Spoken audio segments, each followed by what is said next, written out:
여러분 안녕하십니까? 아시아투데이 김동원입니다. 네, 시청자 여러분, 오늘 여러분들이 참 좋아하는 거물이 우리 스튜디오에 방문하셨습니다. 네, 대선 출마까지 선언을 하셨는데요. 이름 석자만으로 여러분들이 그 존재감을 알 수 있을 정도의 이 대한민국 역사와 함께 하신 분입니다. 네, 대선 출마를 하신 박근령 전 유경재단 이사장님 오늘 귀하게 저희 아시아투데이 스튜디오에 모셨습니다. 예, 안녕하십니까? 감사합니다. 네, 불러주셔서 감사합니다. 우리 시청자 여러분들 지금 많이 보고 계시는데 짧게 인사 한 말 좀 해주시죠. 네, 올 이민년 새해에는 정말 코로나를 잘 극복할 수 있는, 그래서 뭐든 뜻하시는 일에 만사여의하시는 복된 한 해가 되시기를 바라겠습니다. 감사합니다. 예, 이제 먼저 여러분들이 궁금해하실 그 사람입니다. 박근혜 대통령 이제 언니죠. 예, 언니의 그 사면 소식 작년 연말에 굉장히 희소식으로 다가왔다라는 말씀을 해주셨는데요. 예, 박근혜 전 대통령 사면에 대해서 이 친동생으로서의 어떤 느낀 감회라고 할까요? 소회, 이거를 조금 더 우리 시청자 여러분께 전달해 주시죠. 처음에 그 소식을 들을 때 어떤 느낌이셨습니까? 네, 그거야 다 같이 겪으신 일이라서 네, 정말 꿈이냐 생시냐 할 정도로 정말 기뻤습니다. 네. 눈물이 날 정도로 지금도 생각하면. 네. 그래서 항상 드리는 말씀이지만 네, 또 문재인 대통령의 또 지지자분들이 또 많이 반대도 많고 그렇죠, 그런 그거는 뭐 확실한 거 아니겠습니까? 네. 그런 모든 거를 다 물리치고 항상 말씀드리는 그 고뇌에 찬 결단을 내려주신 문재인 대통령께 우선 감사를 드리고요. 또 그동안에 그냥 목이 터져라 정말 얼음판에서 미끄러지시면서 입원까지 하신 분도 계세요. 그렇게 그 3년, 4년 꾸준히 그렇게 이제 코로나 때문에 지금은 어렵지만 그렇게 그냥 지지자분들의 집회에 나오셔서 고생하신 많은 그 지지자분들께 이 자리를 빌어서 저도 가족의 일원으로서 감사드립니다. 맞습니다. 우리 일반 우리 국민들이 느끼는 것보다 이 같은 그 혈족으로서 또 친언니로서 여러 가지 복잡한 그런 소외도 있겠지만 아무튼 그 기쁨이라는 거는 이제 드디어 영어의 몸에서 풀려났다는 것은 글쎄요, 저희들보다 훨씬 더 그렇게 실감 있게 다가왔을 걸로 저는 생각이 듭니다. 예, 지금 현재의 박근혜 대통령의 몸 상태, 건강 상태, 이것을 어떻게 알고 계십니까? 네. 그동안에 이제 언론을 통해서 많은 내용이 이렇게 나갔기 때문에 이제 많이들 아시지만 요즘 근래에 들어서 좀 새로운 내용은 그동안에는 정신과, 그동안에 너무 이제 옥고 치르시면서 그 옥중에서 뭐 정신적인 어떤 그런 고통이라든가 이제 심적인 그런 괴멸감 이런 것 때문에 오죽하셨으면 이제 정신과 치료까지 받으셨는데 이제 임플란트를 얼마 전에 하셨다고 그래요. 네, 식사를 못 하실 정도로. 그래서 임플란트, 그래서 치과, 또 정형외과, 이제 허리나 허리 디스크, 관절 이런 데가 또 안 좋으셔서. 어깨도 또 안 좋으시다고. 그렇죠. 그또 회전근. 회전근개 파열. 그래서 그런 이제 것도 있었고 또 근데 이번에는 이제 내과까지 합류해서 내과 전문의까지. 그래서 그 부분이 이제 조금 조금 민감한 사안이라고 생각이 들어서 말씀드리긴 좀 어렵지만 그래서 그런 부분에 이제 내과의 치료를 받고 계시는데 그 부분이 좀 잘 치료가 끝났으면 하는 이제 뭐 잘 되면 발표가 되겠죠. 정형외과의 내과 건강에 큰 이상이 우려할 정도의 큰 이상은 없는 걸로 봐도 되겠습니까? 네, 저는 막 그렇게 되기를 바라고 있습니다. 가족 면회 이게 아직 안 된 걸로 제가 알고 있는데 맞죠? 지금 그 삼성 이 일원동에 있는 강남 삼성병원에 있는 걸로 지금 되어 있습니다만은 가족 면회 굉장히 하고 싶을 텐데 언제쯤 가능할까요? 글쎄 한 달 반 정도 이 네. 치료가 네. 네 분의 그 의료진이 이렇게 하고 있다면 네. 통합적으로 그렇게 치료를 받고 계시다는 건 좀 심각한 상태였던 것이니까 아하. 빨리 회복이 되시길 바라지만 한 달 반 잡고 있습니다. 한 달 반 잡고 계군요. 네. 네, 네. 그렇군요. 예, 가족들의 근황도 참 궁금하고 앞으로의 계획도 아주 많이 궁금합니다. 우리 보리수님이 그렇게 말씀하셨는데 그렇습니다. 머리도 많이 네. 빠지시고 그런 네. 모습을 보이고 싶으시겠어요. 아, 그렇죠. 네, 그냥 가족의 면회가 하루빨리 성사가 되기를 제가 기원합니다. 아, 네, 또 그렇게 감사합니다. 돼야 또 네. 예, 되셨고요.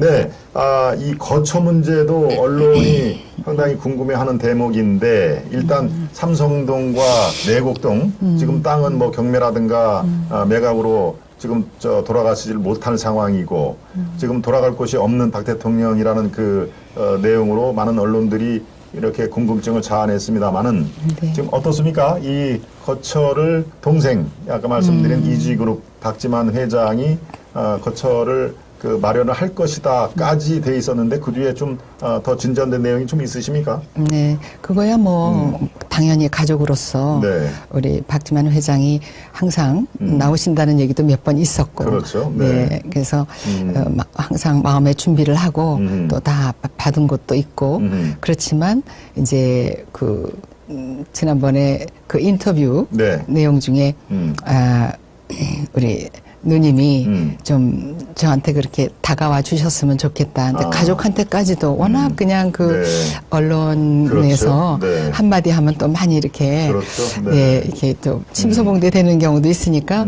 가족들한테까지 내가 자꾸 좀 그런 것이 안 되게 하겠다는 생각으로 네. 가족의 도움을 받는 걸 원치 않으신다라는 얘기도 제가 네. 알지만 그거는 이제 청와대 계실 때의 아하. 얘기죠. 네. 네, 그래서 저는 제 생각에 많은 지지자들이나 이런 분들이 뭐 이것이 좋다 저것이 좋다 이렇게 말씀들 많이 하신다고 네.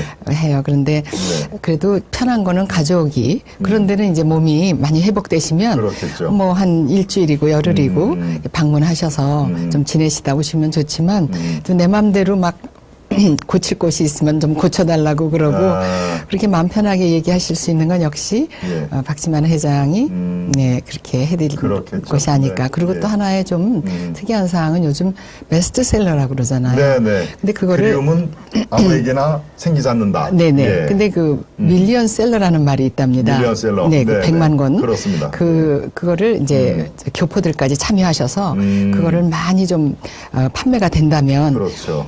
그 자금으로 좀 더 넓고 원하시는 대로 가실 수 그렇군요. 있도록 해드리자. 그래서 밀리언셀러 운동을 지금 그렇군요. 지지자분들 사이에서 예. 벌이고 있다. 책은 많이 팔리는 걸로 제가 알고 있습니다만. 네, 지금까지는 베스트셀러지만, 그렇죠. 네, 좀. 더 좀 이렇게 광범위하게 네. 그렇게 판매가 잘 돼서 네, 네. 이렇게 박 대통령의 거처 마련하는 데도 네. 조금 도움이 경제적인 될수 여유가 있는, 좀 그렇죠? 생기시도록 하려는 그 감사하죠. 그렇군요. 네, 네. 그렇군요. 네, 우리 해관님이 이 좋아요 누르고 시작했습니다라고 지금 메시지를 보내주셨는데 제가 드릴 말씀을 대신해줬습니다. 우리 시청자 여러분들 지금 많이 들어와 주고 계시는데요. 네, 지금 여러분들께 제가 부탁을 드리는 거는 살짝 좋아요만 이렇게 눌러주시길 바랍니다. 예, 구독은 뭐 여러분들이 많이 해 주셨을 테고, 예, 좋아요를 많이 여러분들이 눌러주시면 주실수록 지금 우리 박근영 이사장과 하는 이 프로그램이 예, 쭉 그 추천 동영상으로 올라가서 많은 분들에게 내용을 같이 공유를 할 수 있는 그런 계기가 되니까요. 여러분들, 예, 그 좋아요 누르는 데는 뭐 크게 돈이 들지 않습니다. 예, 살짝만 눌러주시면은, 예, 여러분들, 더 많은, 예, 분들이 동참을 해줄 수 있겠습니다. 네, 그 책을 읽어보셨습니까? 그리움은 아무에게나 생기지 않는다. 아직 뭐 전체를 다 읽지는 못했지만 그렇군요. 네.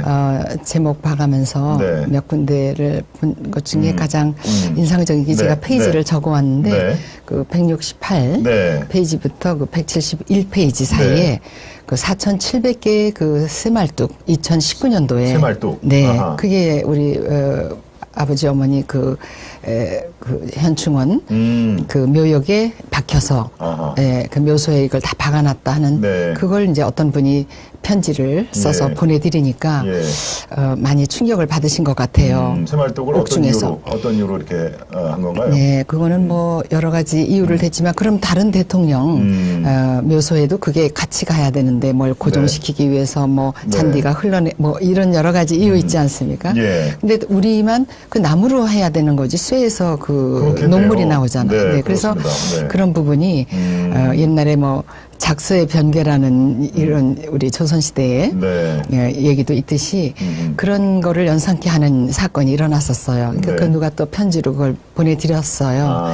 그러다 보니까 이제 답변을 상당히 은유적으로 그 책에다가 묘사를 하셨더군요. 네. 그래서 그 내용이 이제 사람은 그 산소, 공기의 고마움과 산소의 고마움을 평소에 모르고 산다. 네. 그래서 에베레스트 그 정상, 그런 아주 높은 고산지대에 올라가면 그때서야 그 산소의 고마움도 알고 그렇죠. 네. 또 물속에 깊이 잠수해 봐야 그 산소의 고마움을 알게 된다는 네. 그러니까 그 앞서간 분들의 그 노고와 희생 그런 거를 전혀 생각하지 않고 그저 그냥 그렇게 당리당략에 의해서 또 비판 또 일변도로 진영 논리에 의해서 이제 그런 거로만 얘기하고 또 네. 그렇게 하려고 그런 일을 도모하는 그런 사람들에 대한 예. 마음을 그렇게 은유적으로 표현을 하신 것으로 저희는 그렇군요. 해석하고 있습니다. 네. 지금 그 흑석동 동작 이 네, 현충원에 네, 현충원. 예, 박정희 대통령 또 유경수 여사님의 그런 묘역에 새말뚝이 그렇게 그렇죠. 그게 수천 개가 박혀 있습니다. 네, 4,700개 그거를 아하, 뽑느라고 그렇군요. 정말 여러 가지 진통이 많았습니다. 그렇군요. 네. 네. 그래서 그거를 뭐 참 생각해 보면 그거를 한 개 박을 때는 살짝 할 수 있지만 그렇겠죠. 4,700개가 되다 보니까 옛날에 뭐 일제 시대 때도 뭐 쇠말뚝 얘기가 있지 않습니까? 네, 네. 혀를 뭐 맞습니다. 끊는 혀를 끊는다는 뭐 그런 거죠. 것 때문에 네. 상당히 이제 여러 가지 기를 연구하시는 분이나 네. 역학 분야에서 그 전문가들은 상당히 그걸 심각하게 얘기를 하셔서 그렇군요. 그건 꼭 뽑아야 되겠다 이런 주위 분들의 생각으로 또 많이 노력을 했는데 과정에서 좀 어려움이 있었지만 그렇군요. 네, 네. 이제 좀 잔디가 파릇파릇한 것 같습니다. 아하. 잔디가 너무 누렇게 변해가지고 네. 다른 묘역의 잔디들은 다 파란데 야. 그래서 그걸 사진 찍은 분이 이제 얘기를 시작하면서 그렇군요. 네, 또 거기에 이제 항상 관리를 해주시는 그 또 여성 지지자분들 뭐 이런 네. 분들이 그걸 발견을 해서 다른 묘역하고 이 잔디의 그렇죠. 색이 달라. 네, 색이 다르고 항상 누렇게 항상 누렇게. 예. 그게 이제 그 새말뚝으로 네, 인해서 그거 알고 그런 보니까 거죠. 네, 그래서 이제 그렇구나. 탐지기 가지고 뭐 다 해보고 그래서 이제 그걸 가지고 찾아내고 막 네. 2019년도에 예. 그런 일이 있었습니다. 2019년도에 네, 네. 예, 5월, 2019년도에 6월, 7월. 말뚝을 이제 뽑는 상황이고 그렇죠. 그 말뚝을 박은 시점은 언제쯤으로 파악이 그게 되나요? 상당히 오래된 걸로. 오래된 겁니까? 네, 네. 아. 그래서 한 2000년대 초쯤으로 2000년대 초 거슬러 올라가는 그게 이제 그렇군요. 그때 네. 딱 받고 스톱이 아니라 네. 조금 받고 또 받고 이런 네. 그 기간을 예. 네, 좀 과학적으로 분석해서 그렇군요. 네, 아하. 얘기를 하고 그래서 2000년대 네. 초면은 그 얘기는 조금, DJ 시대 정도가 되겠습니다. 네, 네, 조금, 99년, 네, 2000년도 네, 그 정도가 네, 아직 왜 박았는지는 뭐 명쾌하게 나오지는 건 없군요. 그게. 네, 그걸 뭐 네. 수사를 해야만 그렇겠죠. 가능하겠지만, 네, 대충 뭐 그렇군요. 이런저런 설은 많이 네, 있습니다. 아마 네. 여러분들도 이렇게 뽑았으니까. 박정희 유경수 여사님의 그 묘역에 수천 개의 이 새말뚝이 박혀 있다는 얘기는 아마 여러분들이 잘 모르시는 내용일 걸로 보입니다. 네, 그 책에 또 인상 깊게 읽은 대목이 또 있습니까? 그동안에 네. 많이 알려져 있는 네. 내용이지만, 네. 그 사람에 대한 어떤 그 실망감, 그걸 이제 그 배신감 같은 거를 네. 느끼셨지만, 그러나, 그동안에 또 열심히 일한 분들이 같이 고초를 당한 일들, 네. 이게 상은 못 줄 망정 그런 걸 안타까워 하시면서 그 너무 왜곡시킨 네. 그런 여러 가지 내용들 그 VIP님에 대해서 그거를 얘기하시면서 네. 그러나 모든 이런 의혹은 내가 다 짊어지고 가야 되는 거라고 생각한다는 네. 거기서 가슴이 찡했습니다. 네. 네. 저도 그런 자세로 이제 앞으로 누구 원망한다든가 그러지 네. 말고 네. 이제 알았으니까 더 잘하고 조심해야 되겠다 네. 이런. 박근혜 대통령, 뭐 박정희 대통령 또 마찬가지지만 그 공과 과, 예, 공과는 예, 좀 실이 많이 좀 더 좀 흐른 뒤에 정확한 그런 그 실제적인 진실이 아마 드러날 겁니다. 그래서 그동안에도 억울한 분도 많이 그렇습니다. 드러나지 예, 않았습니까? 그럼요. 예, 많이 네. 시간이 가면 갈수록 그런 것들이 많이 파헤쳐지고 네, 네. 어떤 진실의 빛 이런 것들을 많이 우리가 지금 보고 있는 상황인데 조금 더 시간이 지나고 그런 그 역사적인 평가 이런 것들이 아마 새롭게 조명될 날이 예, 저는 온다고 생각이 듭니다. 예, 사면과 관련해서 지난주죠? 지난주에 청와대 비서실장을 했던 노영민 청주 지역 국회의원을 역임한 지역 주중 대사까지도 했죠. 노영민 전 실장이 2019년도에 이 청와대의 5당 총수회담으로 얘기할 때 사면 문제가 잠깐 나왔는데 오히려 그 당시에 자유한국당 지도부가 반대를 하더라. 그래서 속으로는 글쎄요, 참 사람들이 모질다. 어떻게 자기 당 그 대선 후보, 대통령까지 지낸 분을 저렇게 사면을 반대하나까지 생각을 했었다라는 게 보도가 돼서 큰 파문을 지금까지도 일으키고 있었습니다. 네, 이거 어떻게 바라보고 계십니까? 네, 모두 의견이 분분하실 수 있겠지만, 그렇죠. 네. 제가 그 얘기를 딱 들었을 때, 네. 뭐 제가 평소에 뭐 황교안 대표님이라든가 네. 또 그 당시에 원내대표 하셨죠. 네. 나경원 네. 원내대표님이라든가 이런 분들은 정말 거대 야당도 됐다 여당도 됐다 했던 그렇죠. 그 네. 당을 이끌기 위해서 많이 고생하시고 그런 제가 존경하는 정치인이시기 때문에 그분들의 성품으로 봐서 그건 물론 아니라고 생각하지만 네. 제가 굳이 그것을 분석을 해보자면 네. 그런 얘기가 어떻게 해서라도 뭐 제3자 입을 통해서 나왔다면 네. 저는 그 당시에 우리 위헌적인 소지가 다분했던 민주주의 다수결 원칙이라는 거 있지 않습니까? 다수결 원칙. 네. 네. 그죠. 바둑도 한 수만 높으면 이기는 거고. 그렇죠. 그럼 뭐 대통령 선거도 다수결 아닌 정족수 뭐 이렇게 해야 되는데 그렇지 않지 않습니까? 총선이고 대선이고. 네. 근데 국회에서 그 법안 통과할 때 그런 그 이상한 법이 이제 적용이 되면서 그 당시에 이제 그렇다면 항상 그 당시에 야당은 그 어떤 법안을 통과하기가 굉장히 어려운 상태 아니에요. 그렇습니다. 그때 네. 여러 가지 여러 당들이 생겨나면서 탄핵 네. 이후에 네. 그때 이제 뭐 원내 교섭단체 정도 되려면은 뭐 33석인지 제가 정확한 거는 20석. 20석입니까? 원내 교섭단체는 20석. 20석이 더 네. 예, 그래서 20석만 있으면 교섭단체가 그렇습니까? 됩니다. 네. 그래서 그런 것 또 다 확보해야 되고 거대 야당을 만들지 않아 가지고는 이건 그냥 안 되겠다 필패다 이런 예. 이제 생각으로 그 당시에 이제 당 대표나 원내 대표님들이 상당히 고심을 하는데 그때 한편에서는 막 들어오고 있는 그때 그게 바른당인가 하여튼 안철수 대표하고 있던 당들이 있었죠. 그렇습니다. 이름이 지금 너무 네. 여러 개인데요. 예, 이름이 뭐 미래한국당, 민주통합당, 뭐 통합민주당, 네, 국민의당 해갖고 많죠. 예, 거기서 많습니다. 막 이렇게 네. 이합집산되면서 그렇죠. 네. 이렇게 될 때 조금만 있으면 다 들어오는 거예요. 그때는 탄핵을 찬성하지 않았던 그런 그 한국당 네. 옛날 한국당의 그 의원님들도 많이 있었어요. 네, 그래서 뭐. 근데 그때 뭐 김무성 의원님 같은 분들도 뭐 다 갈라섰지만 다시 또 네. 들어오겠다고 했는데 그렇죠. 이거 제가 잘못 말씀드리는지 모르겠는데 이런 그 면의 하나로서 네. 이런 과정의 하나로서 꼭 그때 2019년도 이게 아니라 네.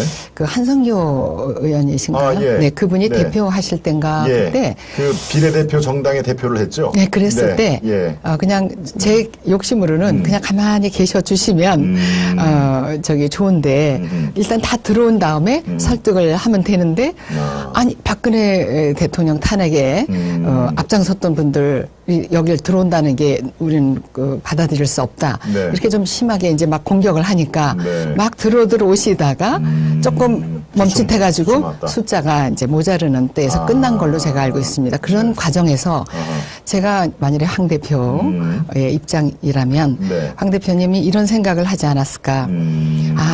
이쪽에는 지금 옛날에 우리가 하나의 거대 야당이 돼야 되는데 네. 거기에 반은 옛날에 막 박근혜 대통령 탄핵을 같이 민주당 같이 반대를 했던 분들이 이제 들어온다 이거예요. 그렇죠. 네, 네. 그러나 들어와서도 또 같이 가지 않고 막 탄핵에 뭐 강을 넘네 안 넘네 하면 그렇죠. 안 되니까 일단 다 우리 집으로 들어오세요. 그리고 문 딱 닫고 탄핵은 뭐 이런 문제로 이제 우리가 이제 하나의 통합된 당으로 네. 가는 데서는 우리가 그런 걸 자꾸 얘기하지 않았으면 좋겠다라든가 이렇게 설득을 네. 예, 그래서 그 잘못된 부분이 많지 않았느냐.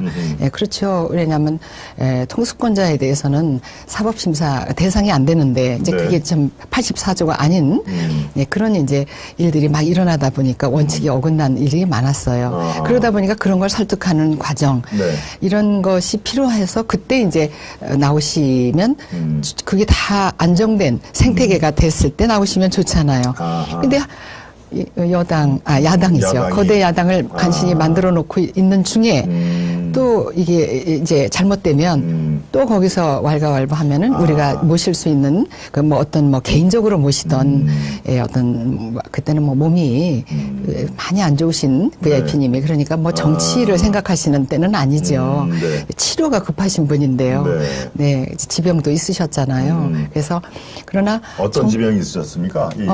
부신 기능 저하증 때문에 콩팥, 부신이 예, 콩팥이죠? 그 콩팥의 고통도 참 많으셨다고 그래요. 그렇군요. 네, 이 말이 좀 딴 데로 갔지만 그렇군요. 네.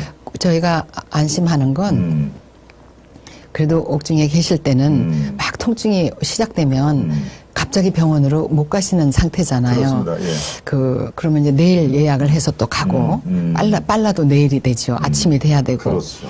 그런데 이제 지금은 그래도 병원에서 이제 뭐 간호사라도 밤중에 뛰어와서 네. 어떻게 통증을 해결하고 할 수 있다든가 뭐 진통제라도 네. 그것 때문에 우리가 마음이 그래도 많이 이제 안정이 되고 네 그렇게 되는 거죠. 그렇군요. 네. 그러니까 이 당의 내부 정리가 네. 지금 혼란스러운 상황에서 사면으로 나오시면은 당이 어떻게 될지를 잘 모르니까 만약에 네. 황교안 대표가 그렇게 했다면은 네. 그랬을 것이다. 네, 그때 그냥 나는 탄핵을 찬성합니다. 그러고 나간 나의 동지 소위 옛날에 네. 예. 2012년도 대선 때 같이 그렇죠. 쪘던 분들이 네. 나갔다가 들어와서 아직도 그 소리를 한다는 건 한 당이 될 수가 없는 또 여지가 있으니까 그럴 때 이걸 다 안정을 정리를 시키고 시키고, 의견 통합을 본 다음에 그때 나오시면 좋겠다라는 네. 그런 뜻으로 저는 뜻으로. 예, 네. 아직은 하는 그런 네. 차원에서 저는 해석하고 싶습니다. 실제로 황교안 대표나 나경원 원내대표가 사면에 대해서 신중론을 폈다면, 네. 폈다면이죠. 가정이죠. 네, 네. 폈다면은 아마 그런 당내 사정 때문에 그런 거 아니겠느냐라고 지금 이제 추론을 하시는 거죠. 네, 저는 그렇게 네. 생각이 들어요. 네. 그분들의 성품으로 봐서나. 네. 네, 또 얼마 전에도 우리가 왜 극적으로 기뻤느냐 하면 네. 12월 24일 전에도 그 발표할 때 법무부에서 네. 이번에 박근혜 대통령과 이명박 대통령은 사면 명단에서 네, 제외됐다는 그렇죠. 얘기가 있었지 않습니까? 맞습니다. 공식적으로는. 예, 예. 맞습니다. 그러다 갑자기 그렇죠. 며칠 만에. 네. 그래서 거기서 이제 네. 이게 단념했다가 네. 그 기쁨으로 돌았으니까 그러네. 단념했다가 완전히 이제 포기했다가 네. 그게 실망감에서 사면이 갑자기 막 현실화가 되니까 네, 그러니까 뭐 지옥과 천국을 왔다가 그렇겠네요. 지금과 선거를 물 한 잔 드시고요. 네, 이제 박근혜 대통령의 사면에 관련된 몇 가지 제가 사안을 알아봤습니다. 이제 본격적으로 박근영 후보, 대선 후보에 대해서 조금 우리가 탐구하는 시간을 갖도록 하겠습니다. 대선 출마 왜 하신 겁니까? 네. 이제 우선 네. 뭐 두 가지. 네. 하나는 지금 문재인 대통령 각하를 설득하기 위해서 하는 그런 말씀을 꼭 드리고 싶고요. 설득을 하기 위해서. 네, 참 그 뭐라고 해? 네, 그 어떤 야멸차. 식으로? 네. 그때 우리 VIP님이 네. 너무 힘드셨죠. 네. 이 문재인 정부의 탄핵, 그렇죠. 오로지 네. 그 권하는 대통령. 그렇죠. 네, 근데 네. 갖고 계시는 건데 너무 안 좋은 소리가 너무 많이 들리는 거예요. 아하. 네. 예. 그럼 문재인 대통령의 어떤 것을 설득을 하시고 싶었나요? 네. 네. 어떻게 하면 상극이 아니라 어떻게 하면 우리가 상생을 할 수 공존 있어요. 상생. 네. 이왕이면 당신이 행복해야 내가 행복하다. 그냥 서로 상자에 당신과 내가 같이 윈윈하자가 아니라 당신이 먼저 행복해야 내가 행복하다. 집안에서도 어머니가 이렇게 방긋방긋 웃고 계시면 아버지나 아기들이 학교 다녀와서 괜히 기분 좋고 또 그 반대면 같이 우울해지듯이 우리가 그런 해법을 찾아서 이제는 통합, 융복합 이제 다 이런 게 그래서 지금은 막 갈라치기 하는 거는 이제 절대로 하늘도 용서하지 않고 그런 정치 가지고는 양극화를 극복할 수가 없고 지금 많은 후보님들이 내용을 내놓고 계시지만 거기에 굉장히 많은 함정이 있다는 걸 나중에 다 밝혀낼 겁니다. 그게 그럴듯하죠. 절대 그렇지 않습니다. 이런 체제 그래서 우리는 정권 교체가 아니라 체제 교체, 정치 틀, 정치를 바꾸는 그런 일을 하기 위해서 나서게 됐기 때문에 지금 보리수님이 보수 우파는 똘똘 뭉쳐야 합니다라고 이렇게 메시지를 주셨는데 저거는 동의를 하십니까? 정권 교체를 위해서? 우리가 먼저 옛날에 뭐 저기 어떤 야당의 지금 민주당의 그 원로이신 분이 저 누구시죠? 누구죠? 저 북한에서 막 또 이상한 소리 했어요. 우리를 막 공격하는 소리. 그러니까 이제 어떤 언론에서 이제 물어봤어요. 이거 어떻게 생각하십니까? 그분 얘기가 그죠. 형님이 참아야죠. 용서하고. 우리가 어느새 형님이 되어 있더라고요. 북한이 형님이 아니고. 그럼 형이 아우한테 먼저 손을 내미는. 네. 아마도 그 얘기한 게 유인태 전 장관, 전 의원이 그렇게 얘기를 하지 않았나 싶은 제가 기억이 나는데. 네, 여러분들이 그랬죠. 그래서 그렇죠. 우리가 그런 방향으로 가야 이제는 소위 그동안에 막 잘못된 그런 내용들을 주장했던 소위 진보 쪽에서 우파가 볼 땐 이제 그 보수에서 볼 땐 진보지 않습니까? 그럴 때 그 말도 사실 좀 교란 작전이 있지만 제가 여기선 그냥 넘어가겠습니다. 그렇군요. 네, 지금 박근영 이사장이 대선 출마 선언식 할 때 이렇게 얘기를 했습니다. 정치권은 오직 권력 쟁취에만 몰두하고 있다. 공생경제를 제도화해서 금수저와 흑수저, 선천적 장애 등 기회와 능력의 불평등으로 인해 벌어지고 있는 소득 불평등을 과감히 치유하겠다. 이렇게 출마 선언문에서 얘기를 했습니다. 공생경제를 제도화하겠다. 이것을 조금 더 보완 설명을 해 주실 수가 있습니까? 네, 그거를 뭐 좀 제가 쉽게 이해하는 것으로 말씀을 드리자면 아까 말씀드린 공공성이 큰 분야에서 특히 그 어린아이들이 어머니가 젖을 줄 때 돈을 받고 주지 않으시잖아요. 그렇죠. 처음부터 선천성으로 여러 가지 몸에 장애를 갖고 태어나는 사람들이 있습니다. 그런 사람들은 직장을 가질 수도 없어요. 그러면 국가가 이렇게 보호를 해주는, 그랬다고 뭐 돈을 번 사람들 걸 뭐 가져다가 주는 그런 사회주의 경제의 개념이 전혀 아니기 때문에 그걸 얼마든지 국가가 할 수 있는 이제 체제가 되는 겁니다. 체제가. 그래서 그런 체제를 만들지 않으면 아무리 어떤 정치인이 나와서 그럴듯한 얘기를 해도 누구는 좋지만 누구는 또 나빠지는 그 악순환이 계속되고 있어. 그동안에 얼마나 많은 정권이 많은 걸 해보려고 했지만 아직도 어려운 점이 많지 않습니까? 그래서 그런 거를 우리가 타파하지 않으면 저부터 좀 그런 체제에서 좀 살아봤으면 좋겠습니다. 그래서 스스로의 정치 이 스펙트럼 이념이 중도 우파, 좌파 이렇게 세 가지로 단순화한다면은 어디에 속한다고 보십니까? 저는 이제는요 통합을 외치로 나왔기 때문에 저희의 그 정책 중에 제 1호가 좌파, 우파, 중파 그걸 다 통합하는 중도. 그 통합되는 중도 정치를 선언하고 나온 것입니다. 그거 다 쓸데없는 거고 망국적인 그 갈라치기밖에 안 되더라고요. 그리고 소신 발언을 못 해요. 이 당리당략 이런 진영 논리 때문에 마음으로는 이렇게 생각하면서도 국민들을 속일 수밖에 없는 그렇게 자꾸 그런 거를 가지고는 우리가 골고루 잘 살 수 있지를 못하다는 거를 이제 뼈저리게 다 경험하셨지 않습니까? 그 얼마 전에 그 인터뷰를 하신 걸 보니까 박근혜 전 대통령이 아버지인 박정희보다도 더 위대한 대통령으로 본다. 그런데 아버지보다는 강단이 약간 부족한 것으로 박근혜 대통령을 그렇게 평가를 나름대로 하셨는데 이것도 어떤 의미에서 이렇게 얘기를 한 건지 조금 보완 설명이 네. 좀 필요해 보입니다. 네. 그거는 이제 아버지께서 네. 이렇게 VIP가 해온 일을 과정을 보시고 어떻게 그 말씀을 하셨을까 그것도 생각을 해봤어요. 예. 부모 마음에 청출어람이라는 얘기 있잖아요. 네, 또 그렇습니다. 선생님이 제자한테 할 수 그렇죠. 갖고 네. 있는 마음 네. 그런 차원에서도 제가 말씀을 드렸지만 이건 무슨 근거를 갖고 제가 말씀을 드리는 거냐 하면 아버지께서 뭐 한 18년 재임을 하셨다면 한 10년쯤 있다가 아시아의 용이라는 소리를 우리가 고도 성장을 하게 됐잖아요. 아시아의 용. 네, 수출 예. 100억 불 네. 그런 것까지 합해서 그래서 한 10년 걸리셨어요.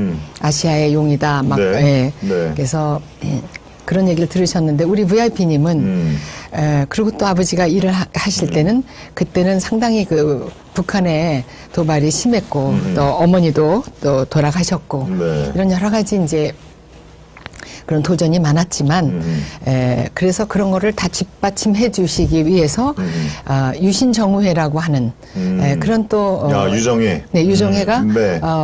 국가의 정책 그 대통령이 정말 올바른 소리를 하는 것 같은데 네. 이게 통과가 안 되니까 안 되겠다. 지금으로 말하면 원내 교섭단체 같은 어떤 정당으로 볼 네. 수가 있겠죠. 네. 그래서 되도록이면 정부의 시책을 이걸 따라서 해줘야 되겠다. 이제 그리고 그때는요, 제가 이런 말씀을 감히 드립니다. 경제개발 5개년 계획, 네. 우리가 자유민주주의 시장 경제의 원칙에 의해서 우리가 경제 활동을 한다고 헌법에는 되어 있지만 네. 아버지 그 재임 시에는 네. 엄격히 말하면 혼합 경제를 썼다는 거죠. 혼합 경제. 네. 네. 그거는 무슨 뜻인가 했더니요. 반관 반민. 그래서 네. 그 당시에 그 고도 성장의 견인차 역할을 했던 네. 450개의 그 공사가 있었습니다. 아하. 뭐 지금 말하는 도시개발. 그러니까 누가 네. 하느냐가 중요한 겁니다. 예. 같은 도시개발 공사. 예, 그 5천억이 뭡니까? 저는 네. 하여튼 이제 숫자가 5,500억이라는 얘기도 있고 네. 예, 지금 뭐 얘기 나오고 있죠. 무슨 도시개발 공사를 그렇죠. 성남 도시개발 네, 근데 이제 공사도 뭐 있고, 주택 공사가 있고 네. 또 농어촌 공사가 있고 네, 그렇죠. 철도 공사 해갖고 굉장히 네. 공사가 450개의 공사가 네. 견인차 역할을 하면서 경제 개발을 우리가 이끌고 또 안보 쪽에서는 그 2사단과 7사단이 6.25 때 참전했던 또 그 휴전선에서 총알바지 역할을 하면서 우리 국방을 네. 이렇게 한 40% 책임져주고 분담하고 네. 있었고요. 네. 그런 게 다 어우러져서 우리가 고도 성장을 하면서 네. 아시아의 용이라는 소리를 들었는데 우리 VIP는 그런 이제 울타리도 없이 오죽 반대가 많았으면 VIP 그때 재임 시에 네. 박근혜 대통령의 발목이 왜 시퍼런 줄 아느냐. 그럼 뭐 수수께끼예요. 자꾸 그 답은 이겁니다. 자꾸 발목을 잡으니까. 발목을 잡으니까. 네, 그래서 네. 그럴 때 이제 제가 말씀드린 것이 아이 뭐 내 무덤에 침 뱉어라 하는 식으로 그때 특히 민생 법안은 무조건 통과돼야 되는 거거든요. 일자리가 고용 창출 아닙니까? 네. 그걸 야당이 반대했다는 거는 제가 묻고 싶습니다. 여기 야당 혹시 의원님들 그 당시 그때 반대하신 거 부끄럽지 않으시냐요? 국민들 앞에서 말씀 좀 해보시라고. 지금 모두 지금 일자리가 없어갖고 쩔쩔매는데 네. 아니 그것도 박근혜 대통령 정부가 끝나고 1년 반 후쯤까지도 계속 한 67만 개인가의 네. 일자리가 계속 3년간 생기는 건데 그걸 반대한 거는 그건 말이 안 되죠. 그럴 때 네. 대통령 권한 중에 78조로 제가 알고 있는데 좀 정확한 건 네. 거기에 이제 대통령 긴급 재정 처분권이라는 게 있답니다. 네. 그걸 그냥 발동을 시켜서 에라이 국회가 안 해주면 그냥 내가 발동하겠다. 일단 일자리가 생기고 그다음에 욕먹겠다. 이렇게 하셔야 되는데 그걸 안 하신 거를 봤을 때 네. 아버지 같으셨으면 했을 텐데 이런 그래서- 아쉬움에서 그래서 제가 강단이 부족했다. 강단이고 네. 그다음에 VIP는 아까 아버지가 10년 아시아의 용어로 한국이 부상했다면 박근혜 정부는 박근혜 그 정부의 국정 키워드가 창조 경제였죠. 창조 경제. 창조 경제가 네. 3년 만에 유럽 유럽에서 따라한다. 네, 그거 굉장히 대단한. 그때 뭐 신소재 개발해서 그렇죠. 제가 아쉬워하는 게 VIP가 계속 이거를 이제 그런 정책을 밀어붙였으면 우리 왜 어제 뭐 신장 이식하는 거 네. 필요 없고 그냥 3D 컴퓨터로 그러니까 인공지능이 3D 영상을 찍어가지고 나 간 좀 맞추려고 왔어요. 신장 좀 맞추려고 왔어요. 그게 네. 한 그 당시로 봤을 때 5년 안에 미국은 이미 그게 가능하고 있지 않습니까? 네, 그래서 제가 그런 프로를 많이 보기 때문에 네. UN 미래 보고서라는 예. 걸 보면 네. 거기 그 박영수 네, 맞습니다. 교수님이 네. 얘기 많이 하잖아요. 다른 나라는 저렇게 하고 있는데, 네, 그리고 또 우리가 일본한테 자리를 양보한 것 같은데요. 그동안에 현대 자동차는 다른 데서 뭐 전기 자동차 만들고 이렇게 많이 여러 가지로 연구 개발할 때 20년 동안 한 우물만 봤답니다. 미래 차세대 에너지를 아하. 발생하는 수소차 네. 말이죠. 네, 그래서 그게 이제 엑소라고 하는 이름으로 네. 그게 이제 그 나올 판이었는데 그때 여러 가지 이제 탄핵에 뭐 여러 가지 그 그렇죠. 정세가 그러다 보니까 네. 토요다에서 미라이라는 차로다가 먼저 선점을 한 걸로 제가 알고 네. 있습니다. 그게 좀 예, 아쉬운 맞습니다. 점이고. 저도 기억을 네. 합니다만은. 네, 뭐 많지요. 네, 그 지금 업적은 말도 많. 박근혜 대통령과 박정희 대통령, 예. 그리고 또 하나 꼭 말씀드릴 게 있어요. 네, 예, 말씀하십시오. 친언니 그러시니까 네. 저기 그 옛날 고사에 나오는 그 뭐 제갈 공명보다도 우리 VIP가 훌륭하셨다는 생각을 하는 이유가 네.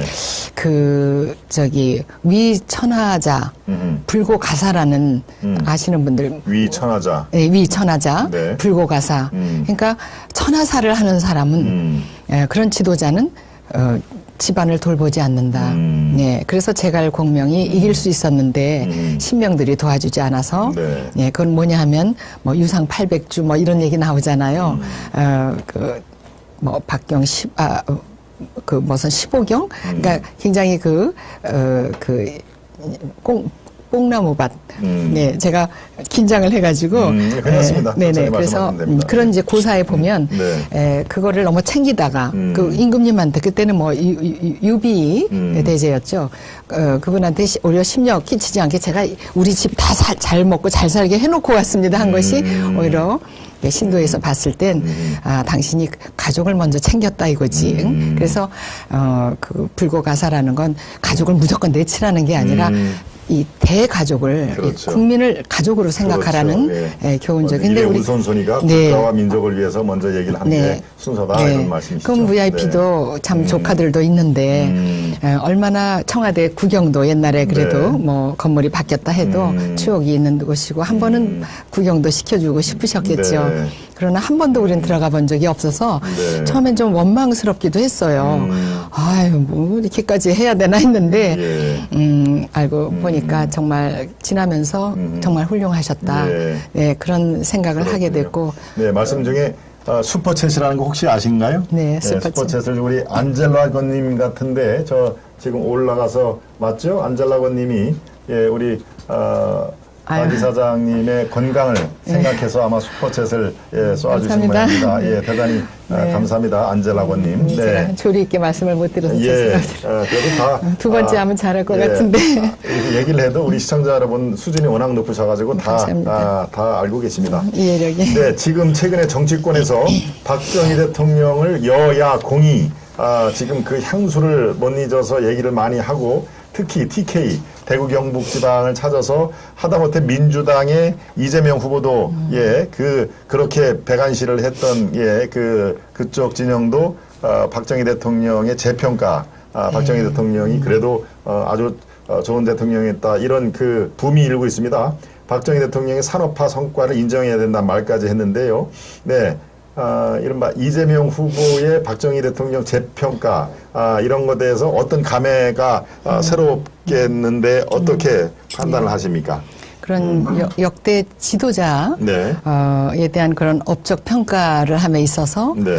그런 옛날과는 틀린 네. 그런 소위 뭐 진영 대결이라든가 그렇죠. 이념 대결을 초월해서 네. 네, 그렇게 아주 초월한 그런 새로운 평가, 그런 접근에 대해서는 제가 높이 평가합니다. 높이 평가하시군요. 네, 네, 또 네. 이 부친의 어떤 공이라든가 이런 걸 이제 드디어 인정을 하는구나. 네, 그 이념적인 거 다 초월해서. 그렇죠. 네. 예.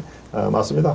제가 서두에 말씀드린 것처럼 역대 대통령은 공과 과를 명확히 구분해서 볼 필요가 있다. 뭉뚱그려가지고 나쁜 대통령 또는 뭐 자기 진영이라고 좋은 대통령인 것보다도 공과 과를 분명하게 우리가 분석을 할 필요가 있다라고 생각을 했습니다. 네, 말 나온 김에 지금 여야 유력 후보가 있는데 지금 박근영 후보의 최대 라이벌은 누구라고 생각하십니까?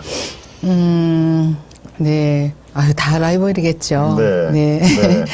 예, 그 중에서 그래서 한 분만 꼽는다면은 나 박근영에 대해서 저분이 아마 최대로 경쟁자다라고 하는 분이 있으십니까? 한 분만 저는 그 사람은. 아무래도 네. 글쎄 굳이 그렇게 다 경쟁자고 대단들 하시니까 네. 그렇지만 지금 이렇게 득표율 네. 같은 걸 봤을 때 네. 뭐 이재명 후보 아니겠습니까? 이재명 후보가 이제 네, 네. 윤석열 후보가 되겠죠. 지지율 1, 2위를 계속 이렇게. 많이 뭐 웃으시겠지만, 네, 저는 순위별로 말씀을 드렸습니다. 그분들, 이른바 1, 2위 후보들을 지금 따라잡을 역전을 시킬 그럴 그 전략이라든가 이런 건 좀 있으십니까? 네, 있죠. 네, 그거 없이는 나올 수가 없죠. 전략 중에 하나만 우리 시청자 여러분을 위해서 좀 소개를 해 주시죠. 어떤 후보가 전략이 있었습니까?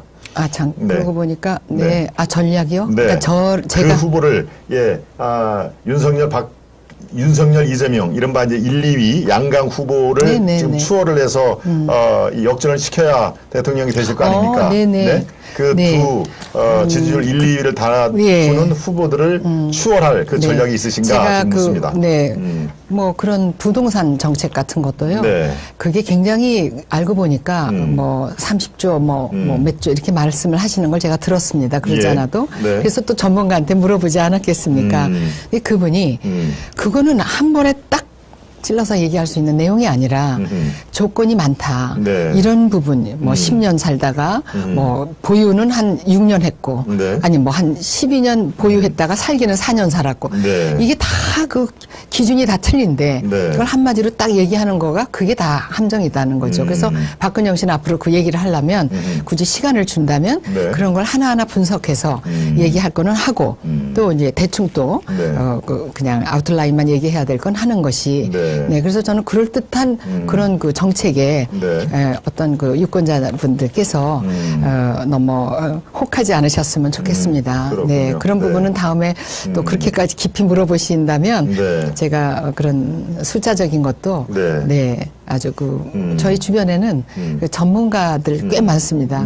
거기 지금 다른 그 캠프에 있는 분들보다 저는 못지않은 정도가 아니고 그분들은 실질적으로 경험이 선생이라고 운영해보고 매매해보고 망해보고 참 캠프에 그런 분들이 격자니 꽤 있다라는 말씀이시군요. 네, 또 꼭 캠프에 계시지 않아도 주변에 그동안에 저한테 잔소리 많이 하신 분들이 꽤 많아요. 처음엔 참 듣기가 좀 거북상스러웠어요.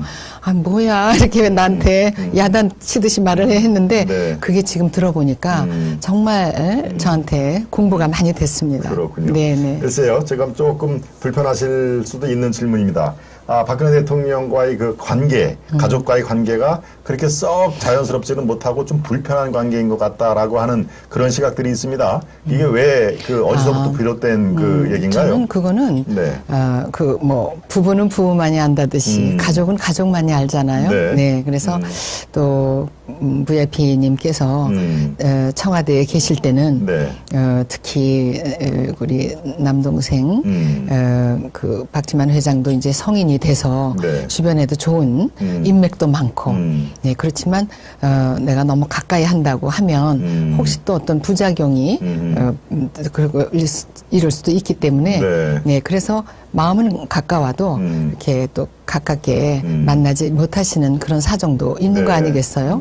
네, 그리고 이제 부모님을 생각하는 우리 가족으로 이렇게 봐주셔야 될 것 같아요. 돌아가시면 더 잘해야 되잖아요. 그래서 제가 워낙 여러 가지 뭐 부족한 점이 많다 보니까 또 뭐 형님만한 아우는 없다고 그러고 그러니까 저는 어떻게 보면 그걸 멘토라고 해야 되나요? 우리 VIP님 네. 어디 나가시면 정말 말씀 참 그 합리적인, 네, 저런 어려운 그 질문을 어떻게 저렇게 답변을 참 적합하게 하실까 이런 걸 네. 제가 항상 네. 부러워하고 그랬는데 어찌됐든 제가 이 정도로 우리 형님을 좋아하고 따르는 마음이라면 뭐 형제 전선에는 가족 전선에는 별로 큰 이상이 없군요. 네, 이상이 네. 없다 저는 네. 자부합니다. 2월 달에는 그러면 뭐 오랜만에 진짜 만나시겠습니다. 이제 네, 불러주시면 그렇죠? 병원에서 네. 이제 다른 네. 사저로 네. 가니까 네. 뭐 만나시 불러주신다면 겁니다. 가야죠. 뭐 당연히 불러주시겠죠. 네.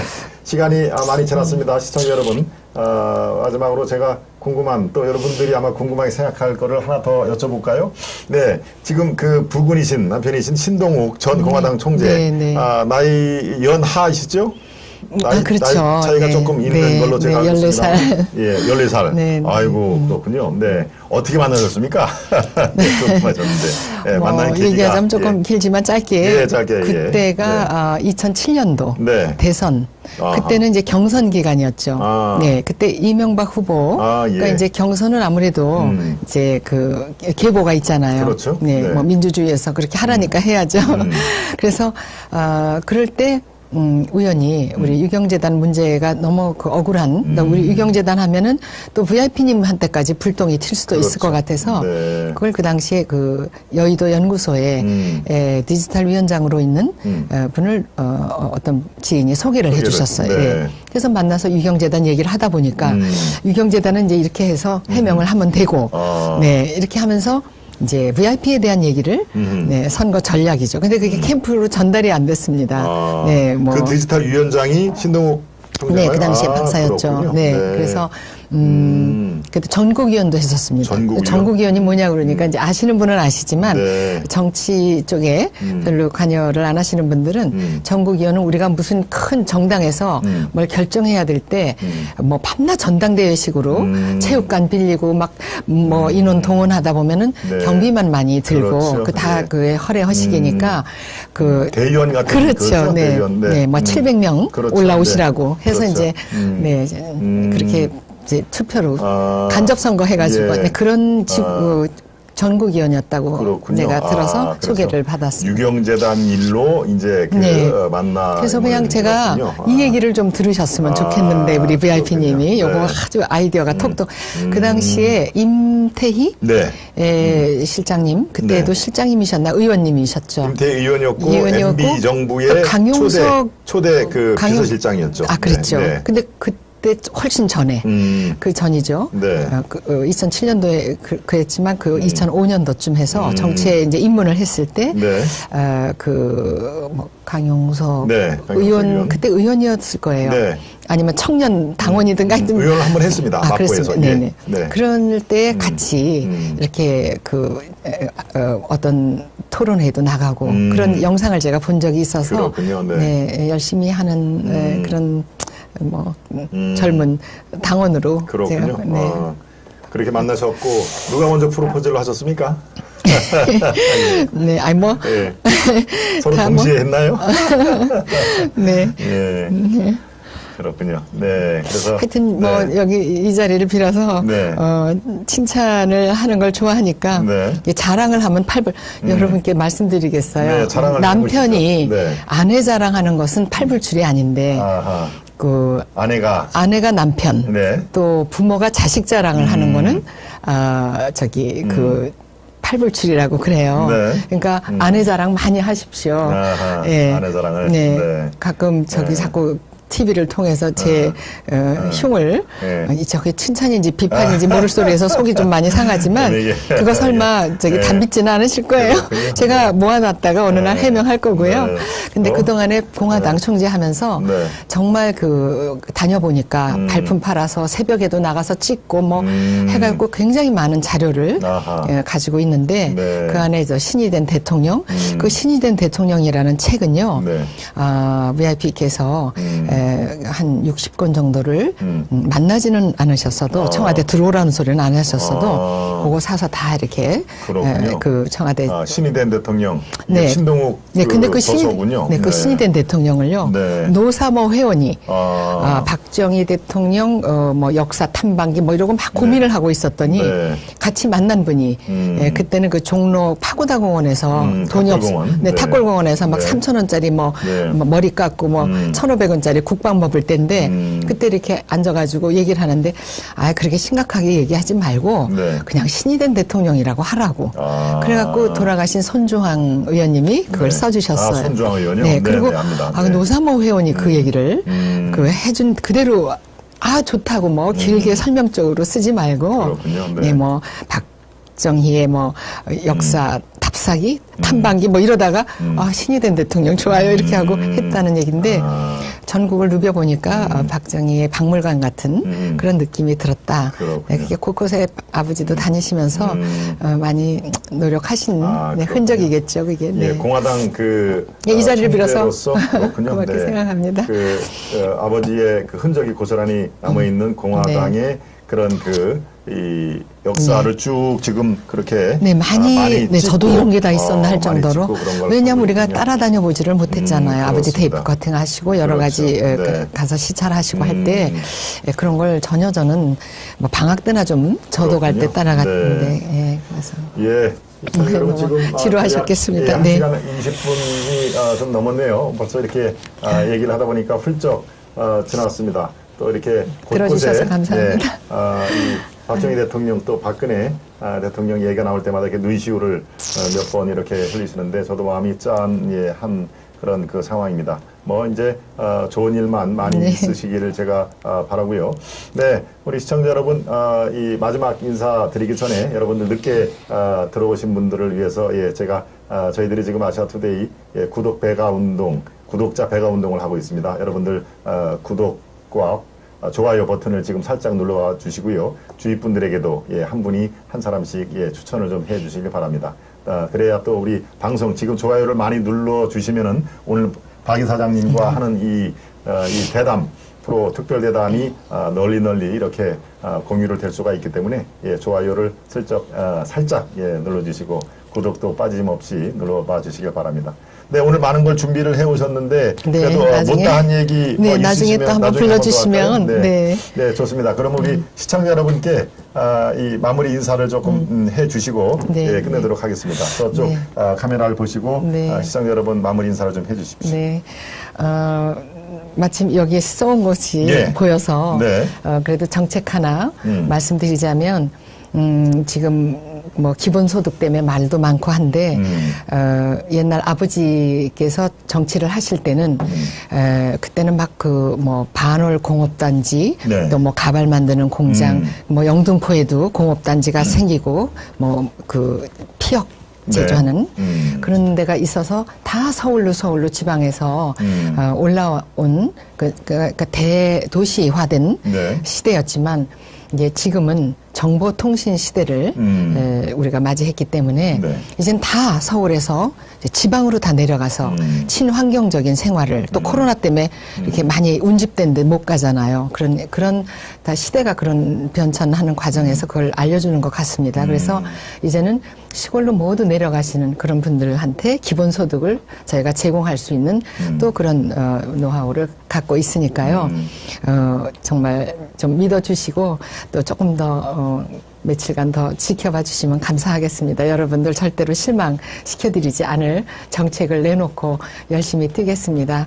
지루하게 말주변도 없는 저의 이야기를 끝까지 들어주시고 또 실수할까봐 옆에서 자꾸 말보시 해주신 우리 우리 김 전무님께 네, 저 자꾸 김 대표님 하려고 김 전무님께 다시 한번 감사드리겠습니다.